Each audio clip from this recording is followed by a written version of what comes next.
Gracias por asistir y bueno, decirles que quizás la coordinación de la asignatura pues tiene algún tipo de preocupación en relación a los hábitos de estudio y la mejor manera en cómo podemos apoyarles o ayudarles en relación a mejorar su rendimiento académico. En base a eso, pues una propuesta era realizar algunos refuerzos relacionados con la asignatura. Y ahora que se acerca ya el tercer examen, pues aprovechamos de que en otras carreras damos el tema de forma consolidada para hacer un refuerzo a ustedes en relación a la temática. Entonces, vamos a comenzar diciendo de que en farmacología hablamos principalmente de neurotransmisores. Entonces, aquí tenemos el GABAérgico, que tiene su principal función el inhibir el sistema nervioso y que altera la conductancia de los electrolitos. Recuerden que el GABA está relacionado principalmente con el ion cloro. El glutamina o el glutaminérgico está asociado a una respuesta neuronal excitatoria neuromotora. También es una respuesta sensitiva aguda como la hiperalgesia y cambios sinápticos en las neuronas de memoria. También los neurotransmisores como la dopamina, es una catecolamina que interviene principalmente en los patrones de coordinación del movimiento y en la ejecución de patrones de movimiento aprendido. Y también está relacionado con la hipótesis de la esquizofrenia. La acetilcolina está relacionada con la modulación del sueño, la vigilia, el aprendizaje y la memoria. Y la supresión del dolor, la neuroplasticidad y la inmunodepresión y la epilepsia. Y también es un sistema de activación reticular. Mientras que la serotonina y adrenalina pues está relacionado con el estado de ánimo, el ciclo de sueño y vigilia, la motivación, la gratificación en el proceso cognitivo y la percepción del dolor y el funcionamiento neuroendocrino, entre otros. En resumen, pues las enfermedades que están relacionadas con los neurotransmisores, el GABAérgico es la ansiedad, la parte hipnótica y sedante. El glutaminérgico está relacionado con enfermedades neurodegenerativas, el ictus, el traumatismo, la hiperalgesia y la epilepsia. La dopamina con el mal de Parkinson y esquizofrenia. El sistema colinérgico con la enfermedad de Alzheimer y otras enfermedades neurodegenerativas. Y la serotonina y la adrenalina central con la depresión. Entonces, cuando hablamos del sistema GABAérgico, pues hay diferentes mecanismos en los cuales actúan los fármacos, ya sea en la síntesis, en la liberación, en el metabolismo, los agonistas y los moduladores, que son las principales estrategias farmacológicas de intervención. Dentro de los moduladores del receptor, pues tenemos a las benzodiazepinas y los barbitúricos que potencian el efecto GABA.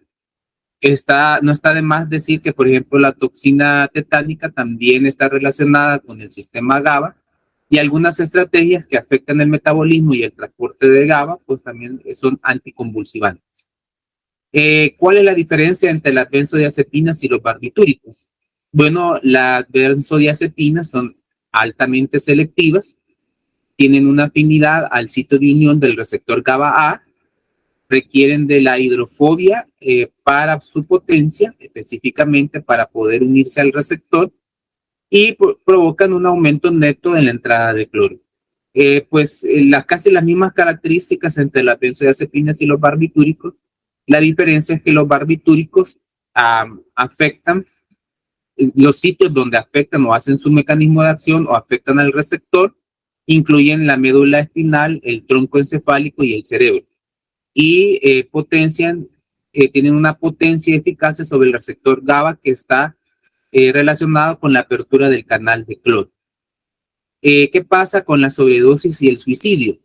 Bueno, la sobredosis de benzodiazepina pues es de baja eficacia, tiene un efecto sedante y raramente son peligrosas. Mientras que los barbitúricos sí provocan hipnosis y coma y una depresión respiratoria. Es más, la mayoría de los barbitúricos se conocen como anestésicos generales, y por lo que una dosis pequeña de los barbitúricos puede estar relacionado con la muerte. Las benzodiazepinas pues se dividen de acuerdo a su acción de corta, intermedia o larga acción. En base al tiempo en el que dura la acción de las de las benzodiazepinas, por ejemplo, los de corta acción vamos a ser preanestésicos, los de intermedia pues ya tratan lo que es la ansiedad, las fobias, inclusive una intermedia como el lorazepam trata el estatus epiléptico, y entre más largas sean el efecto, pues tratan la ansiedad como tal. También son inductores de anestesia, también tienen que ver con la intoxicación etílica, y está relacionado también, quiero ver, y también está relacionado también con las convulsiones como tal. En el caso de los barbitúricos, casi todos están relacionados con la sedación. Algunos tienen una acción ultra corta, y solo el fenobarbital tiene una acción de larga duración. Recordemos que en el caso del fenobarbital, pues su uso es principalmente para las convulsiones. Cuando comparamos los barbitúricos, el pentobarbital y el fenobarbital, que son la mayoría de el anticonvulsivante por excelencia y los anestésicos generales de la misma familia, vemos que en el caso del pentobarbital, que es el anestésico, tiene diferentes vías, y el fenobarbital pues también puede ser oral, intramuscular, intravenoso. El pento es de acción corta con una duración máxima de 4 horas, mientras que el feno tiene duración de días. En el pento, que es una forma como medimos la eficacia de los anestésicos generales, es la supresión de la actividad neuronal si sucede, mientras que en el fenobarbital es mínima. La actividad del receptor GABA es principalmente incrementar la apertura del canal de cloro. Ahí ambos son similares. También en el caso del receptor GABA son muy similares en el caso de que son antagonistas competitivos, y producen sedación preoperatoria. Y en el caso del fenobarbital es antiepiléptico. Solo comentarles que la plataforma me dice que ya va a terminar la reunión, pero que yo sepa no la termina. En el caso del metabolismo, las benzodiazepinas inhiben la actividad de la citocromo P3A4. Por ejemplo, eso afecta fármacos como el ketoconazol, antibióticos macrólidos. En el caso, son inductores de la citocromo P3A4, y por lo tanto también intervienen en el metabolismo de la rifampicina, omeprazole y nifedipina al reducir su eficacia. Los barbitúricos por excelencia afectan el metabolismo, son inductores metabólicos como tales, y entonces afecta a fármacos como la fenitoína, digoxina, anticonceptivos orales, hormonales, sales biliares, colesterol, vitamina D, vitamina K. Los efectos adversos de las benzodiazepinas están relacionados a su efecto fisiológico, como depresión respiratoria, apnea, agitación, somnolencia excesiva, cefalea y fatiga. Y en el caso de los barbitúricos están relacionados con el síndrome de Stevens-Johnson, hepatotoxicidad, osteopenia, sedación, ataxia, confusión, mareo, disminución del líbido y depresión, que está muy relacionado con el efecto ya sedante o anestésico general. Algunas contraindicaciones, pues el caso de las benzodiazepinas provocan glaucoma de ángulo cerrado, y los barbitúricos pues podrían producir porfiria, difusión hepática grave debido a que son inductores hepáticos, y inclusive enfermedad respiratoria. El uso crónico de las benzodiazepinas y los barbitúricos pues produce tolerancia y dependencia, por lo tanto son drogas de abuso. También, muy comúnmente de uso recreativo, el alcohol interactúa de modo sinérgico con otros sedantes como los hipnóticos, los antidepresivos y los ansiolíticos y anticonvulsivantes y los opioides. Recuerden que uno de los mecanismos de acción del alcohol es el GABA. Por lo tanto, las benzodiazepinas pueden potenciar el efecto depresor en la combinación entre ambos. También los barbitúricos eran conocidos como el suelo de la verdad. El tiopental, que generaba un estado entre el estado más profundo de inconsciencia, fue utilizado como arma química, específicamente en interrogatorios en privados de libertad, pero muy poco la información que proporcionaba era coherente. Por lo tanto, su uso como arma química dejó de ser utilizado. Y en el caso de otros fármacos que formaban parte de esta misma familia, de los GABAérgicos, pues está el etomidato y el propofol, que se utilizan para la anestesia, son anestésicos. En el caso del etomidato, produce hipotensión, dolor en el sitio de la inyección, náuseas y vómito. Y el propofol, pues, depresión cardiovascular, respiratoria, hipertensión, pancreatitis, convulsión, insuficiencia renal, priapismo, septicemia y reacción en el sitio de colocación. En el caso del propofol, pues, para evitar dosis altas, viene en una dilución lipídica. Y en ambos, pues la contraindicación es la sensibilidad. El etomidato se reporta depresión del sistema cardiovascular, lo que ha limitado su uso, y el propofol se utiliza para procedimientos quirúrgicos rápidos y produce tolerancia en pacientes pediátricos. Y recordar que la causa de la muerte de Michael Jackson fue el uso del propofol, que se utilizó de manera, no apropiada en el hogar, porque estos medicamentos tienen que ser utilizados con respirador artificial para, en el caso de que el paciente caiga en un estado de inconsciencia más profundo. El baclofeno es otro fármaco también de la familia de los GABAérgicos, pero que actúa sobre el GABA-B. Es utilizado para la espasticidad de la neurona motora, principalmente modula el dolor, la cognición, y se está investigando su uso en la drogadicción. Produce sedación, somnolencia y ataxia, y la sobredosis pues produce la visión borrosa, hipotensión, depresión cardíaca y respiratoria, hasta el coma. De ahí vamos al segundo neurotransmisor, que es el glutaminérgico. Dentro del glutaminérgico pues tenemos tres principales receptores: el AMPA, el caniato y el NMDA, que regulan, por ejemplo, el AMPA, el flujo de entrada de sodio y calcio y la permeabilidad de estos canales. En el caso del caniato, pues se tiene que ver con el aumento de salida del potasio y un flujo de entrada de sodio, y el NMDA, pues es un flujo de entrada de calcio con un aumento de la salida del potasio. Como ustedes ven, en base al neurotransmisor, pues en base a la respuesta con respecto al canal iónico, este neurotransmisor genera potenciales de acción. El glutamato, pues, tiene una reacción, ya saben, con la apertura del canal, una entrada de calcio, un cierre de los canales de potasio, principalmente, y la producción de GTP como mecanismos moleculares como tal. La parte farmacológica es que se ha utilizado en enfermedades neurodegenerativas como Huntington, enfermedad de Alzheimer y esclerosis lateral miotrófica como la ELA. Por ejemplo, el riluzol, que reduce la conductancia de sodio y por lo tanto disminuye la liberación de glutamato, que se utiliza en la enfermedad lateral amiotrófica.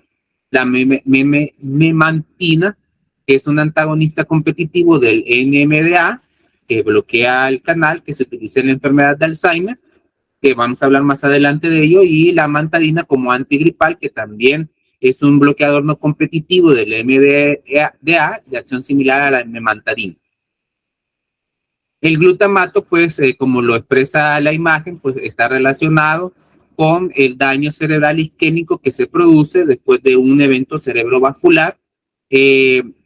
Por lo tanto, el tratamiento del antagonista no competitivo de MDA memantadina está relacionado con la reducción del receptor AMPA y MDA, lo cual evita la activación de la hiperactividad de los canales de calcio y por lo tanto el daño intracelular, el daño de corradicales libres y la liberación de factores proapoptósicos.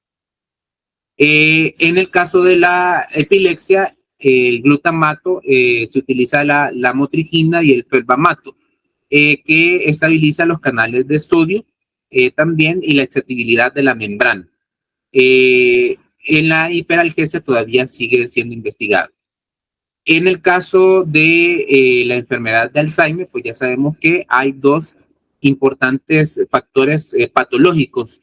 Los ovilíos, que es sustancia hiperfosforilada, y lo que está relacionado con proteínas como la tau y la sintetasa beta y gamma, que es la sustancia que produce la sustancia amiloide.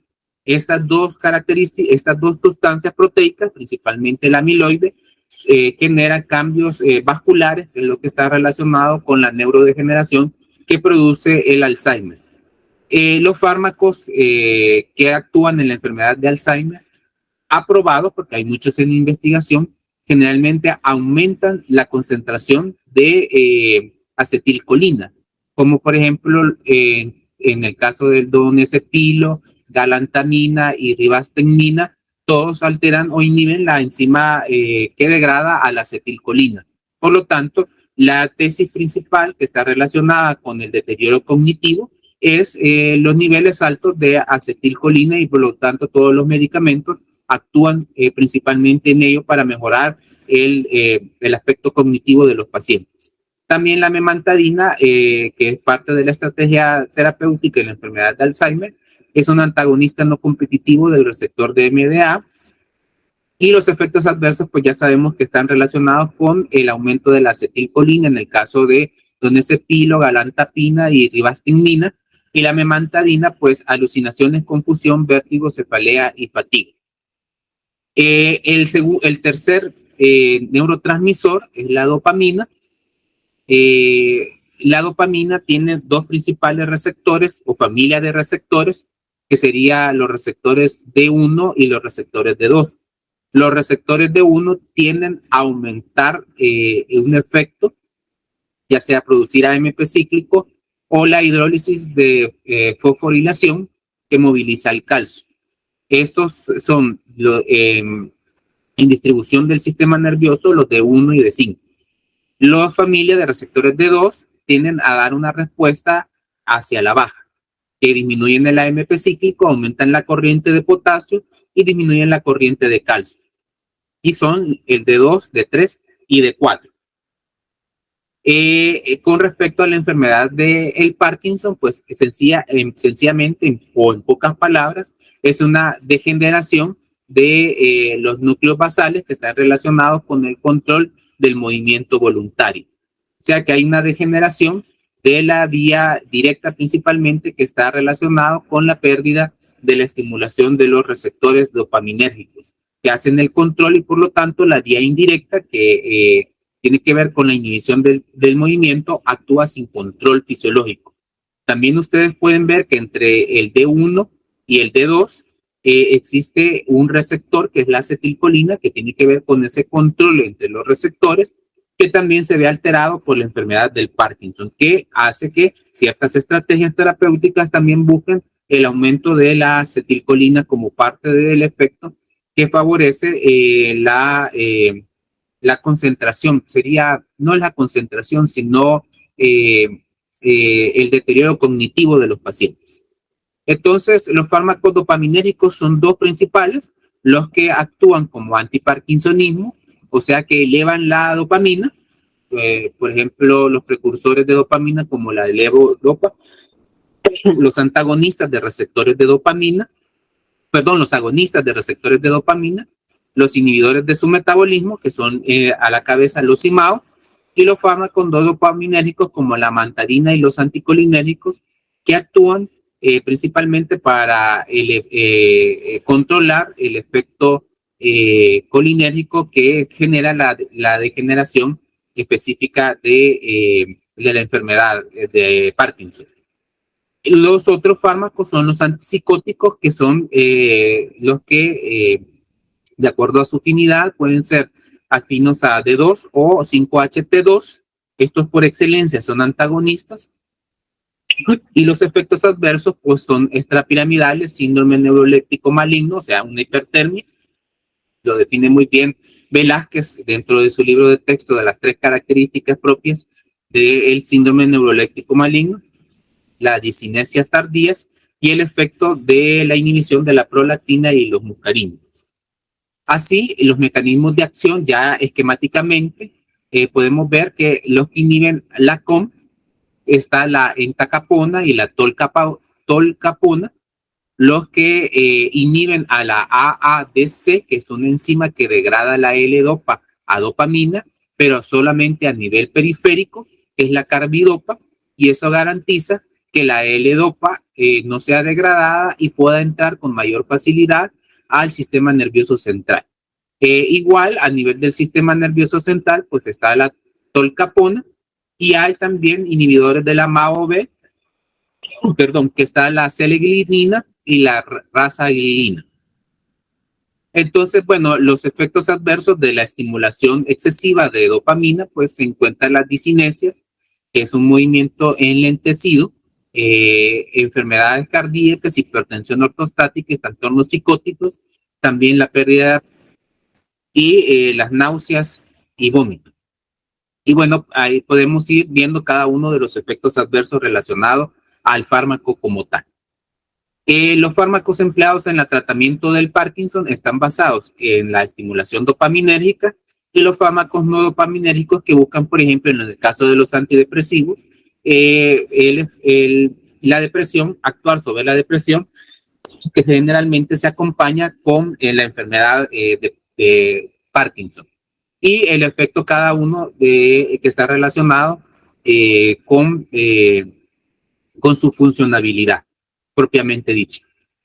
Entonces, las pautas del tratamiento de la enfermedad de Parkinson es una fase inicial con información sobre la enfermedad y valorar el inicio con fármacos que no aportan dopamina, L-dopa, porque si, porque si nosotros damos de un solo la dopa, la eficacia del fármaco le decae con los años, porque la degeneración continúa o, como lo he mencionado, la eficacia decae y por eso se busca comenzar con la L-dopa lo más tarde posible.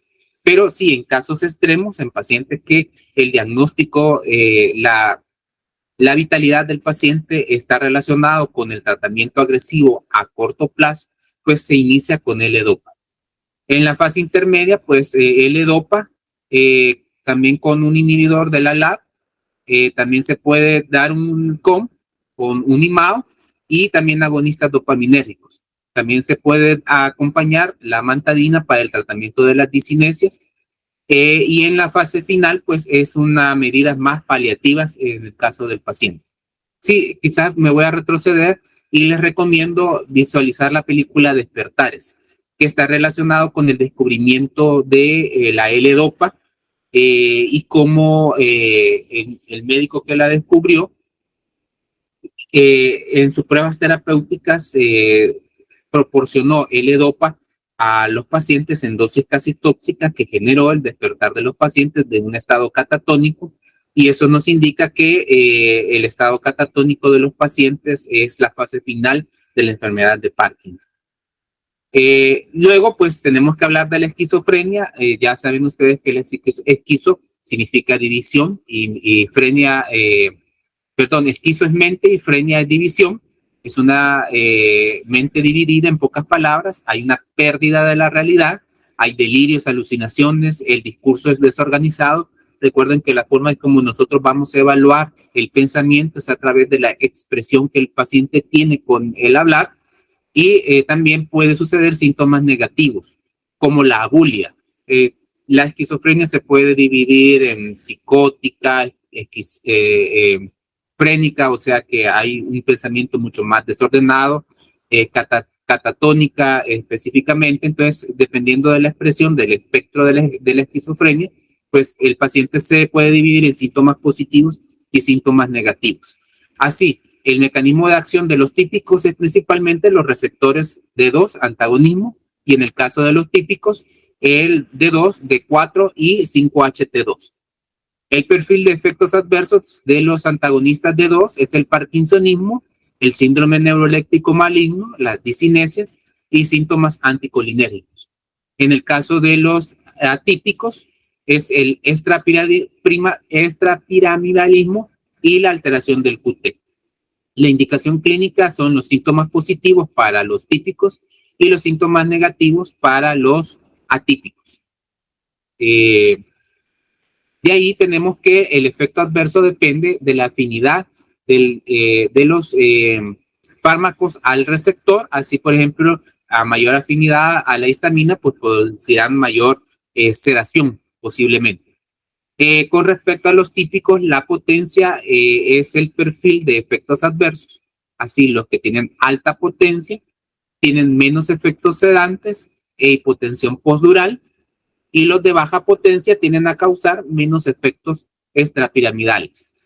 La flufenacina y el haloperidol son aplicados también por vía intramuscular y el efecto puede durar hasta 3 a 4 semanas. También el uso de estos fármacos empeora con síntomas parkinsonianos, potencian los efectos sedantes de otros fármacos que actúan en el sistema nervioso.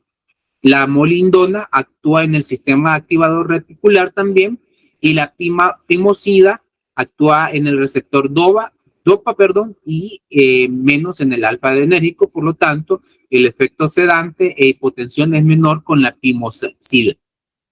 En el caso de los atípicos, que son para electivos en síntomas negativos, ahí es negativos, causan síntomas extrapiramidales bastante más ligeros que los típicos.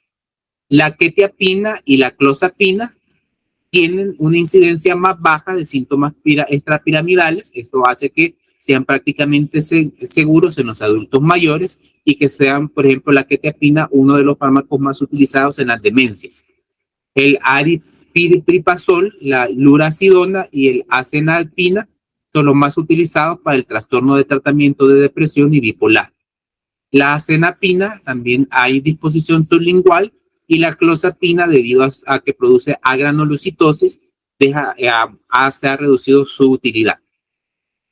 Vamos con el cuarto neurotransmisor, que es la serotonina y noradrenalina central.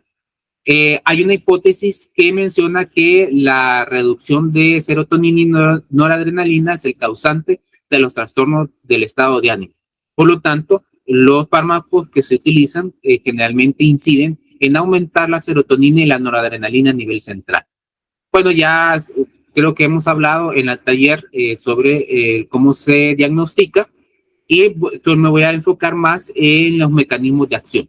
Como lo dice el libro y lo evaluamos en un corto, hay 3 mecanismos de acción principalmente: los IMAO, o sea, que inhiben la degradación de la serotonina, y los que actúan, por ejemplo, en la recaptación, que son la mayoría de los fármacos, y hay un mecanismo no expresado en esta imagen, que es el agonismo directo sobre el receptor. ¿Por qué tardan en aparecer el efecto terapéutico de los antidepresivos? Lo hemos comentado también en la discusión, que los antidepresivos tienen una neuromodulación que está lidiada por el autorreceptor, que limita la excreción del neurotransmisor como respuesta compensada al uso. Entonces, ¿cuándo se da la neuroadaptación? Se da aproximadamente hasta la 3ª semana, o a algunos pacientes hasta el 4º mes. Entonces, si el paciente tiene una depresión mayor con ideación suicida y lo mandamos a casa con el medicamento, posiblemente el paciente pueda tender a suicidarse. Por lo tanto, para lidiar con esto, la mayoría de los pacientes con ideación suicida necesitamos ingresarlos mientras pasa las primeras 2 a 3 semanas en las cuales el fármaco hace su efecto. Y también mencionar que los fármacos tienen diferentes, tienden a ser putativos, o sea que tienen diferentes afinidades, y esta afinidad es la que radica el efecto adverso de los fármacos, siendo los que tienen mayor interacción los tricíclicos, que en general tendemos a ocuparlos menos, pero el costo también es un factor que influye en la utilización de ciertos fármacos, por lo que en los países del primer mundo utilizan más los inhibidores selectivos de la recaptación de serotonina, como la fluoxetina, que es el famoso Prozac, mientras que en los países en desarrollo ocupamos más los fármacos tricíclicos que tienen mayor interacción con otros receptores que generan mayor efecto adversos. Algunos efectos adversos pues están relacionados con su afinidad a receptores como arritmias, que está relacionado al alfa, adrenérgico, mareo, insomnio, agitación, rinitis. Algunos pueden tener muerte súbita, taquicardia, hipersensibilidad, arritmias, bloqueos cardíacos, estreñimiento, somnolencia, visión borrosa, retención de orina, producen manía, que fue también pregunta de corto, hepatitis y síndrome neuroléptico maligno, disfunción sexual, broncoespasmo y dolor abdominal. Algunos antidepresivos atípicos como el bupropión para dejar de fumar, la mirtazapina, depresión, y la trazadona, ansiedad. También mencionar que los antidepresivos también los podemos ocupar para el tratamiento de la ansiedad. De ahí vamos a ver el trastorno bipolar. Bueno, ya mencionamos que el trastorno bipolar son ataques de manía que se caracteriza por un estado de agitación, por decirlo así. El tratamiento es principalmente con litio. El litio pues afecta principalmente los canales de sodio que está relacionado con la transmisión eléctrica y por lo tanto es el principal mecanismo, aunque el litio tiene más de 8 mecanismos de acción, pero el más relacionado con ellos es el del sodio en la alteración de los cationes.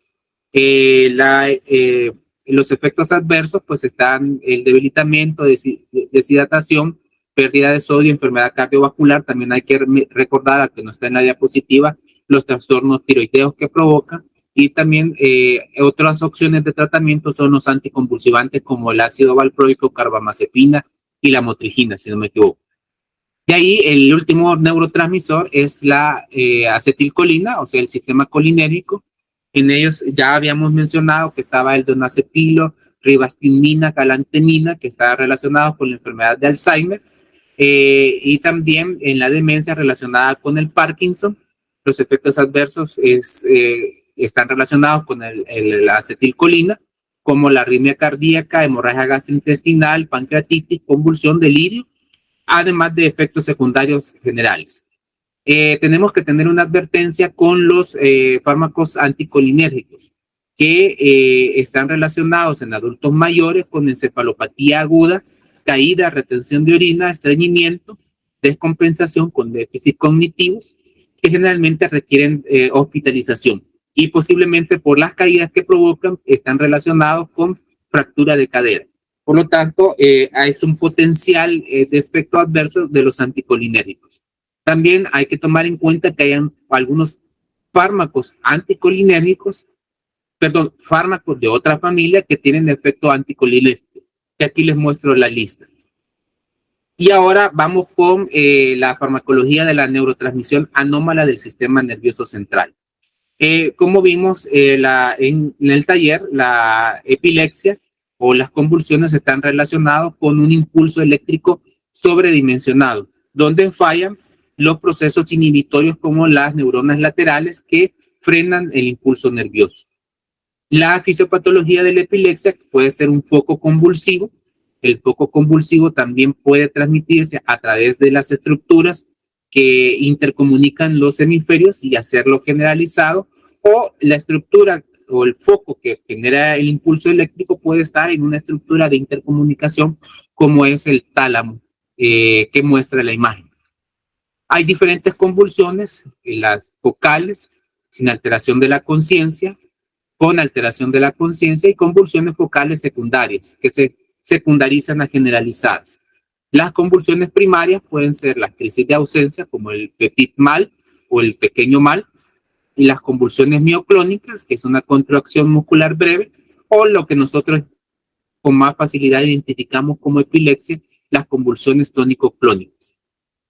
Cuando hablamos de la fase tónica, que es una contracción muscular, vemos que actúan principalmente los receptores relacionados con el sodio y con el calcio, y poco el cloro. Cuando hablamos de una fase donde hay movimientos violentos, que es la fase clónica, vemos que es un intercambio entre el ion sodio y el cloro, porque ya el receptor GABA está haciendo un efecto para inhibir la transmisión eléctrica. Y el periodo posictal, pues es el periodo donde ya predomina el cloro, el GABA, que genera ya ese adormecimiento típico de los pacientes en el periodo posictal. También, bueno, mencionar que durante el taller me preguntaron si el aura formaba parte de la convulsión, pues decir que sí, forma parte de la convulsión, o sea, se da el impulso nervioso, estimula esas neuronas, pero hay procesos que inhiben la propagación del impulso eléctrico y eso genera que este impulso eléctrico es sobredimensionado, los pacientes lo perciban dependiendo del lugar donde se encuentre el foco, en alucinaciones, focazos o inclusive anosmias que pueden los pacientes identificar y que son premonitorios para lo que es la convulsión. Los mecanismos de acción, pues generalmente es los canales de cloro, como los afines al GABA, como las benzodiazepinas. También tenemos los canales de calcio de tipo T, que también puede afectar en menor medida el felmamato en los canales de MDA y la gabapentina en los canales de alto voltaje de calcio que pueden actuar. Y principalmente esos serían los mecanismos de acción. Tenemos que hablar del pleiotropismo, o sea que los fármacos pueden tener varios mecanismos de acción. El prototipo de ellos es el ácido valproico, como ustedes pueden ver, actúa en los canales de sodio, en los canales tipo T y también en los canales del sistema GABA. O sea que el fármaco más eficaz para poder detener las convulsiones tónico-clónicas generalizadas, pues diríamos que sería el ácido valproico, aunque el ácido valproico está relacionado más con teratogenicidad en mujeres. Y bueno, son muy pocos los fármacos anticonvulsivantes que solo tienen un mecanismo de acción. La mayoría pues tiene varios mecanismos de acción. Bueno, y los efectos adversos pues los podemos revisar cada uno relacionado con el fármaco que, perdón, el estímulo que realiza como tal. De ahí vamos en la farmacología de la analgesia. Bueno, ya sabemos que hay un cortocircuito nociceptivo que va desde el estímulo neuronal con el receptor hasta dorsal, donde existe una decusación y posteriormente la neurona llega hasta la corteza cerebral, donde es interpretado. Los estímulos pueden ser químicos, mecánicos y térmicos que generan el impulso nervioso y que también el receptor GABA también actúa en la neuromodulación hacia el dolor, lo que genera también una conductancia de potasio y cloro que hiperpolariza la neurona postsináptica y por lo tanto disminuye la generación del potencial de acción. Los tipos de dolores pueden ser nociceptivos, o sea que son agudos, una sensación adaptativa a un estímulo nocivo. La sensibilización periférica, que está relacionada con umbrales bajos de activación o una positividad, un aumento de una respuesta. La sensibilización central, que es una hiperalgesia o alodinia secundarias, dependiendo de la alteración que existe en el cuerno dorsal de la médula.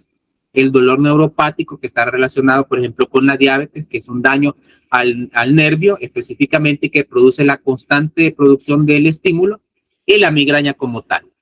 Así, debemos de hablar del manejo analgésico. De acuerdo a la OMS, hay 4 escalones del manejo del dolor. El primero, pues, se maneja con AINES y también puede ser un opiáceo débil. El manejo del dolor moderado puede ser también un opiáceo débil con fármacos coadyuvantes, y el dolor grave, que está relacionado con cáncer, por ejemplo, se maneja con un opiáceo potente.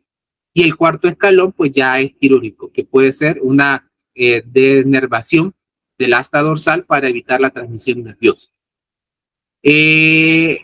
Bueno, aquí los mecanismos de acción de los receptores opioides están relacionados con el estímulo de su propio receptor, que en este caso sería el mu. También recordar que se producen opioides endógenos como las endorfinas, que están relacionados con el placer, por ejemplo, en las relaciones sexocoitales como parte del orgasmo. Comer chocolate también forma parte de estimulantes que producen endorfinas. Bueno, la alimentación también, una comida que sea deliciosa, pues produce endorfinas de acuerdo al gusto de cada uno. El delta está relacionado con la analgesia y el kappa también, y con aspectos psicomiméticos. Los fármacos analgésicos opioides están principalmente relacionados al efecto mu, y dependiendo de la intensidad del estímulo al mu, pues así se encuentran los que son más potentes, con eficacia máxima, como la morfina como prototipo, de ahí la hidromorfona y sus géneros, hasta llegar a los más débiles, que en este caso aquí creo que no hay débiles. Sí, que sería la hidrocodona, por ejemplo.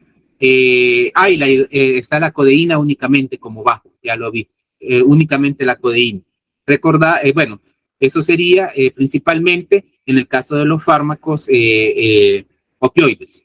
Los efectos adversos de los opioides se pueden clasificar como agudos y efectos de uso crónico. El que le tenemos más miedo de los agudos es la depresión respiratoria, principalmente. También un efecto a largo plazo que se instaura de manera aguda es el estreñimiento. Por eso decimos que además de cuando manejamos opioides, tenemos que manejar también laxantes, ya que el paciente siempre va a tener dificultad para la defecación. Los efectos crónicos pues están relacionados con tolerancia, abuso, hiperalgesia y aumento de la alimentación como parte del efecto crónico. También los efectos de los opioides están relacionados a la tolerancia. A la mayoría de efectos adversos se produce tolerancia a largo plazo, como por ejemplo la depresión respiratoria, a la que le tenemos tanto miedo de modo agudo. Pero a largo plazo, ni la miosis, ni el estreñimiento, ni las convulsiones tienden a sedarse, a tener sedación. O sea, no a sedarse, sino tienden a disminuir. Por lo tanto, requerimos darle tratamiento al paciente o evitar el uso de estos fármacos como tal.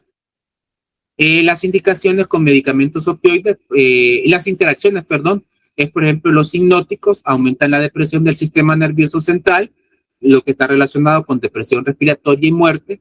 Los antipsicóticos también sedación y depresión respiratoria, y los inhibidores de la monoaminoxidasa pues están contraindicados con opioides porque producen un estado hiperpiréxico, o sea, hipertermia. El tramadol es un fármaco opioide que no es opioide, sí tiene efectos sobre el receptor mu, pero también sobre serotonina y sobre noradrenalina. Por lo tanto, tiene menos efectos adversos relacionados con el uso de los opioides prototipos. Los efectos adversos del tramadol es las convulsiones, el riesgo de síndrome serotoninérgico, náuseas, vómitos, y no tiene efecto en el sistema respiratorio. Otros fármacos que se utilizan para el manejo del dolor, los antidepresivos como coadyuvantes en el dolor crónico y la sensibilización central, los antiepilépticos en el dolor crónico y posoperatorio, la lidocaína, los antagonistas de MDA se usan para la sensibilización central. También podemos ocupar la ketamina, el dextrometorfano. El dextrometorfano es un opioide. También los agonistas adenérgicos, como los receptores adenérgicos alfa 2, también lo podemos utilizar para el dolor nociceptivo. Los triptanos forman parte de los fármacos antimigrañosos que actúan principalmente en receptores serotoninérgicos. En ataques migrañosos también se puede hacer para profilaxis, pero debe de ser la última alternativa. ¿Por qué es la última alternativa los triptanos?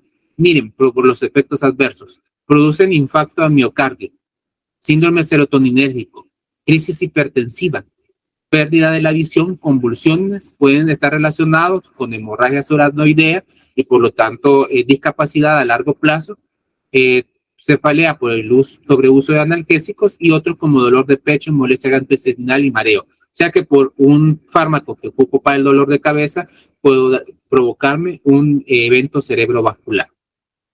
Los AINES pues actúan inhibiendo a la COX-1 y COX-2, lo que inhibe la producción de ciertas sustancias como la producción de prostaglandinas, que están relacionadas con la sensibilidad periférica.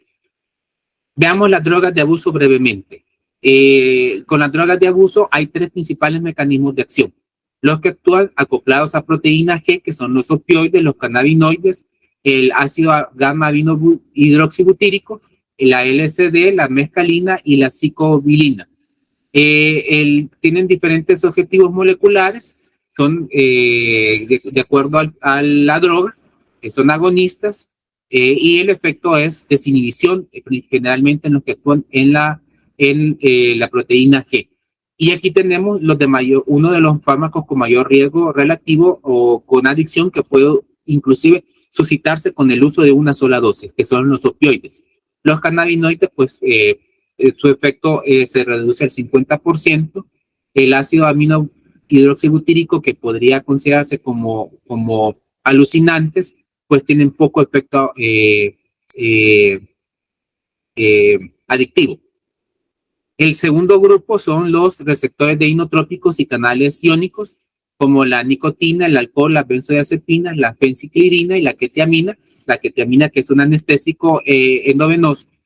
Los receptores están expresados ahí, y si ustedes pueden ver, en un caso particular del alcohol, el alcohol tiene varios receptores. El de GABA, serotonina, acetilcolina, MDA, canales KIR3, también se le ha relacionado con cannabinoides, pero el que tiene mayor poder adictivo es la nicotina, que produce todos estos. Generalmente los que actúan en los canales inotrópicos son excitatorios, a diferencia de las benzodiazepinas, que son inhibitorios. Y el último grupo son las aminas biógenas, como la cocaína, la anfetamina y el éxtasis, que están relacionados con el estímulo de las catecolaminas. Estos generalmente producen un subidón, un bloqueo dopaminérgico, son adictivos, los más adictivos de forma específica. El éxtasis no produce adicción, o se desconoce la adicción, es más utilizado en fiestas generalmente. Aquí falta un montón de drogas, por ejemplo el popper y otras más. También decirles que las personas usuarias de drogas tienden a combinar.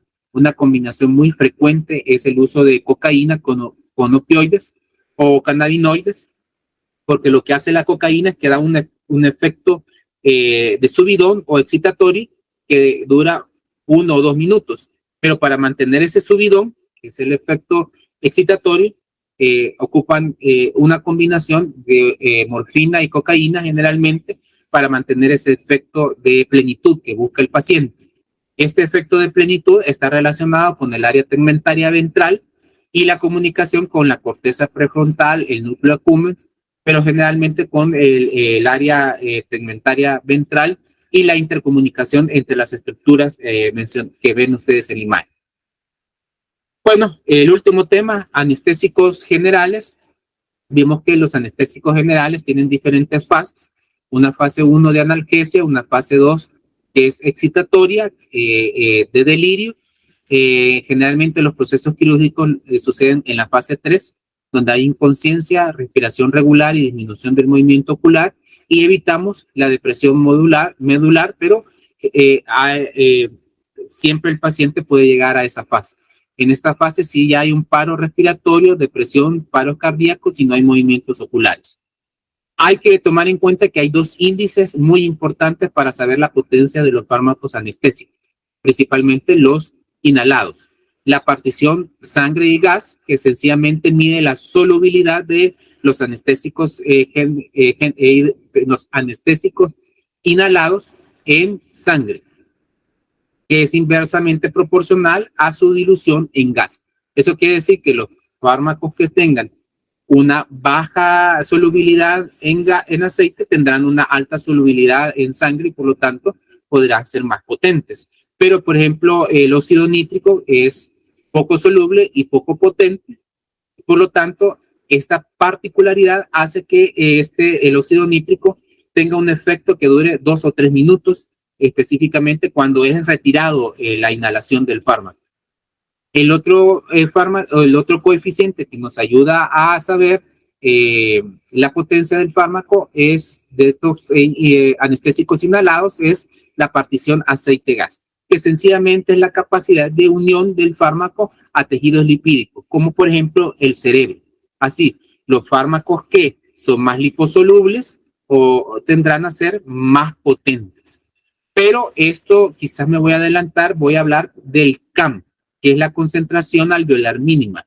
Eso significa, la concentración alveolar mínima es cuando se puede abolir el 50% de la respuesta de los anestésicos, la respuesta anestésica general. Entonces, los fármacos que tienen un CAM bajo, pero un coeficiente lipídico, tienden a ser también más potentes. O sea que si el fármaco se disminuye rápidamente de su concentración alveolar mínima, tendrán a tener más liposolubilidad y por lo tanto mayor potencia como tal. Entonces, cuando vemos la ley de Meyer-Overton, que es la ley de la solubilidad, de la liposolubilidad, que es la partición aceite-gas, vemos que lo que buscamos es 1.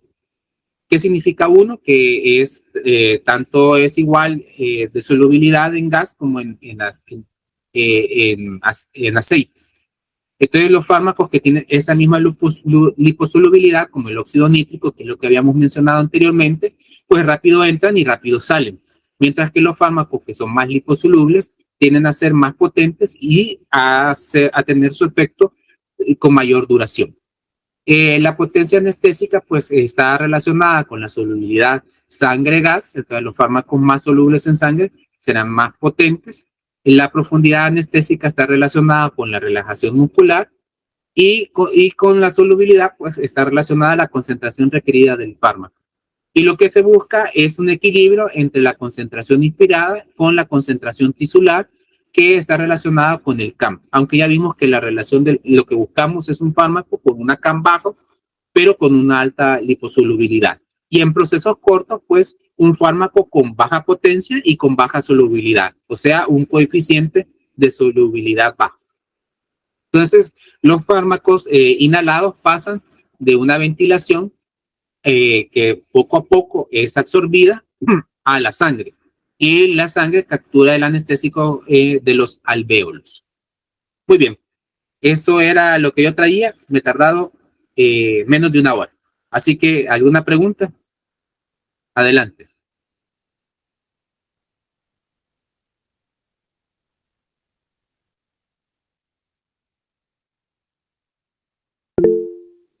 Sí, adelante, Ceci. Yo tenía una consulta sobre las interacciones farmacológicas. Por ejemplo, digamos en el caso de que usted mencionaba el alcohol, y si esta persona a lo largo de su vida, por ejemplo, fue alcohólica, pero entra en un tratamiento y al final pues él se hace llamar libre de ese vicio, ¿no? Y él ya no lo consume, pero me imagino que en el cuerpo queda como esa memoria de que antes él era alcohólico. Entonces, pese a que ya no toma, ya no consume, siempre habría problemas o siempre habría esa interacción farmacológica, aunque ya no consumiera alcohol, pero si haya sido alcohólico en el pasado. Para que haya una interacción farmacológica deben de estar los dos fármacos. Si él no tiene alcohol en la sangre, no se va a generar esa interacción.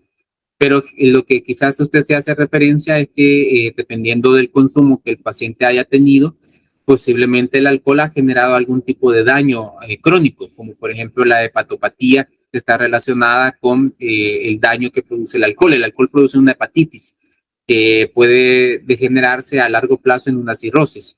Ese daño es permanente y posiblemente por ahí viene la interacción que algunos pacientes mencionan que pueden generar el alcoholismo, un paciente que haya sido alcohólico crónico. Ahora hay una memoria. Creo que el doctor Fernando Miranda lo mencionó en la clase con respecto a los mecanismos de tolerancia, con los mecanismos de dependencia y adicción. Aunque son sinónimos, pues algunos libros dicen que uno es psicológico y otro es fisiológico. Entonces, tenemos esos mecanismos esas memorias relacionadas con la sustancia, que cuando nuevamente la persona es expuesta a esa sustancia, se genera esa memoria de la necesidad de de ese fármaco, de esa sustancia o esa droga de abuso. Quizás a eso se hacía referencia a ustedes, Ceci, en relación a esa necesidad constante. Entonces, si el paciente, la persona usuaria de drogas, dependiendo de cuál sea, va a tener la necesidad al verse expuesta nuevamente al estímulo de querer consumirlo. Eso es una memoria que permanece.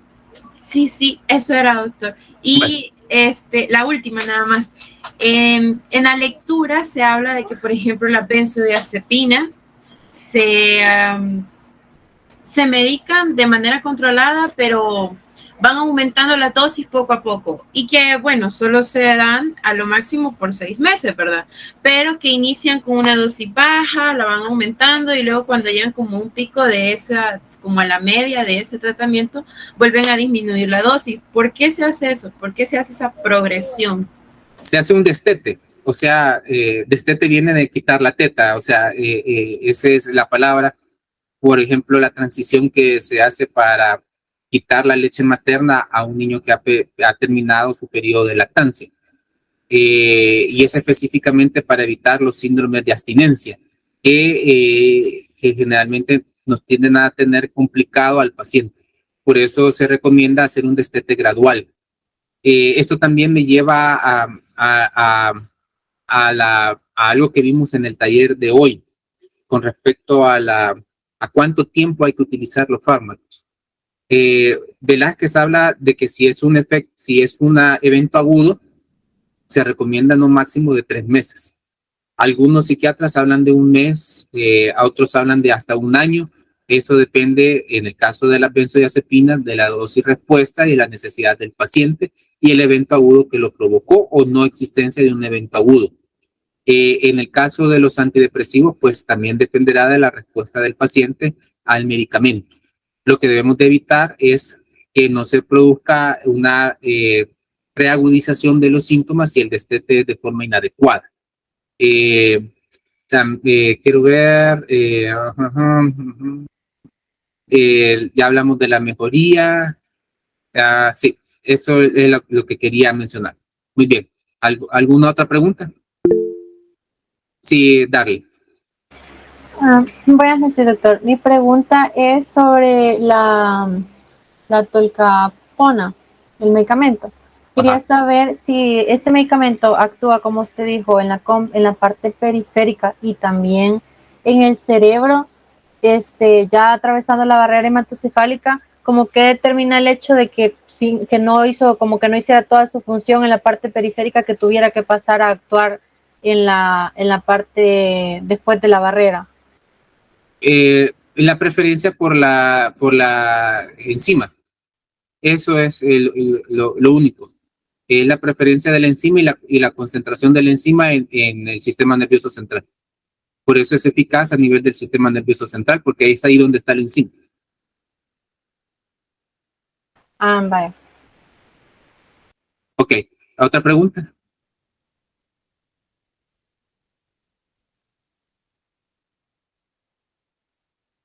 Bueno, si no, pues ustedes saben que tienen el lunes, martes y miércoles para buscar a cualquiera de los docentes y buscar una asesoría. Y si no, pues ya saben, yo estoy ahí en mi cubículo de 7 a 3 de la tarde y pueden acercarse para cualquier asesoría. Bueno, eso sería entonces todo por esta noche y yo les subo el video a la plataforma para que ustedes puedan verlo nuevamente. Buenas noches y feliz fin de semana. Un gusto. Muchas gracias, doctor.